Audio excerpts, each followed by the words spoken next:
Inflation ಅಥವಾ ಹಣದುಬ್ಬರ ಅಂದರೆ ಏನು ಅಂತ ಒಂದು ಸಿಂಪಲ್ ಎಕ್ಸಾಂಪಲ್ ತಿಳ್ಕೊಳ್ಳೋಣ. ಈಗ ಇಬ್ಬರು ಫ್ರೆಂಡ್ಸ್ ಇರ್ತಾರೆ, ರಾಮ್ ಮತ್ತು ಶ್ಯಾಮ್ ಅಂತ. ಅವರಿಬ್ಬರು ಇಬ್ಬರ ಹತ್ರನೂ 10 ಲಕ್ಷ ರೂಪಾಯಿ ಇರುತ್ತೆ. 10 ಲಕ್ಷ ರೂಪಾಯಿಗೆ ಈಗ ಒಂದು 10 ಲಕ್ಷ ರೂಪಾಯಿಗೆ ಒಂದು ಕಾರ್ ಬರುತ್ತೆ ಅಂತ ತಿಳ್ಕೊಂಡು, ಬಟ್ ಅವರಿಬ್ಬರು ಏನು ಡಿಸೈಡ್ ಮಾಡ್ತಾರೆ, ಈಗ ತೊಗೊಳೋದು ಬೇಡ, ಇನ್ನೊಂದು 10 ವರ್ಷ ಬಿಟ್ಟು ತೊಗೊಳ್ಳೋಣ ಕಾರು. ಸೊ ಹೆಂಗಾದ್ರೂ ನಮ್ಮ ಹತ್ರ ದುಡ್ಡಿದೆ, ಆರಾಮಾಗಿ ತೊಗೊಳ್ಳೋಣ ಅಂತ ಡಿಸೈಡ್ ಮಾಡ್ತಾರೆ. ಸೊ ರಾಮ್ ಏನು ಮಾಡ್ತಾನೆ, ಆ 10 ಲಕ್ಷ ರೂಪಾಯಿನ ಅವ್ನು ಸೇವಿಂಗ್ಸ್ ಅಕೌಂಟಲ್ಲಿ ಇಡ್ತಾನೆ. ಶ್ಯಾಮ್ ಏನು ಮಾಡ್ತಾನೆ, ಅವ್ನು ತೊಗೊಂಡೋಗಿ 10 ಲಕ್ಷ ರೂಪಾಯಿನ ಒಂದು ಮ್ಯೂಚುವಲ್ ಫಂಡಲ್ಲಿ ಹಾಕ್ತಾನೆ. ಸೊ 10 ವರ್ಷ ಆದಮೇಲೆ ಇಬ್ಬರು ಕಾರ್ ತೊಗೊಳಕ್ಕೆ ಹೋಗ್ತಾರೆ. ಆವಾಗ ಶ್ಯಾಮ್ದು ರಾಮ್ದು ಏನಿದೆಯಲ್ಲ ಸೇವಿಂಗ್ಸ್ ಅಕೌಂಟಲ್ಲಿ ಇರೋ ದುಡ್ಡು 10 ಲಕ್ಷ ಹೋಗಿ ಒಂದು 12-13 ಲಕ್ಷ ಆಗಿರುತ್ತೆ.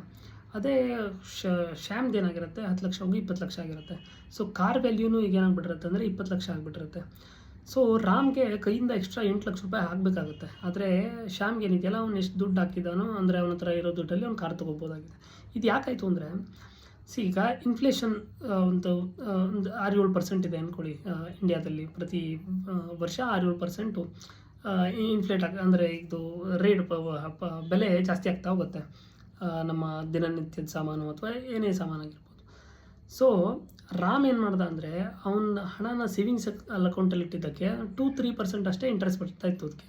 ಸೊ ಅವನು ಇನ್ಫ್ಲೇಷನಿಂದ ಒಂದು ಹಣದ ವ್ಯಾಲ್ಯೂ ಕಡಿಮೆ ಆಗ್ತಾ ಹೋಯಿತು. ಅದೇ ಶ್ಯಾಮ್ ಏನು ಮಾಡ್ದ ಅಂದರೆ, ಇನ್ಫ್ಲೇಷನ್ ಎಷ್ಟಿದೆಯೋ ಅಷ್ಟೇ ಇನ್ವೆಸ್ಟ್ ಮಾಡ್ದ, ಅಷ್ಟೇ ರೇಟ್ಗೆ ಇನ್ವೆಸ್ಟ್ ಮಾಡ್ದ. ಅದರಿಂದ ಏನಾಯಿತು ಅಂದರೆ, ಅವ್ನ ಹಣದ ವ್ಯಾಲ್ಯೂ ಕಡಿಮೆ ಆಗಲಿಲ್ಲ. ಸೊ ಅದಕ್ಕೆ ಅವನು ಈಗ ಕಾರ್ನ ಎಕ್ಸ್ಟ್ರಾ ಕೈಯಿಂದ ದುಡ್ಡು ಹಾಕ್ತಾನೆ ತೊಗೊಳೋಂಗಾಯ್ತು.